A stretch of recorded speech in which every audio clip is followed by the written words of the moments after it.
Aygün müəllimə, tufan daşqın olasıyam deyəndə müəllif nəyi nəzərdə tutur? Müəllif deyir, əgər bu tufanlar dinç durmasa, işğalçıları adlandırır.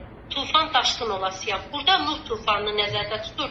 Hansı ki, müəllimə, bu dünyada artıq rəzilliklər, alçaqlıq, haqsızlıq, yəni ziyadə həddə çatanda necə ki, Nuh tufanı olmuşdu, bütün dünyada, bütün bəşəriyyətdə haqsızlığı bərqərar eləməkdən ötürü, yəni pis əməlləri yox eləməkdən ötürü tufan qopmuşdu və sonradan yaranan bütün bəşəriyyət haqsızlıqla, yəni bunların hamısını tamamilə düzəltmişdi, nahaqlıq yox olmuşdu.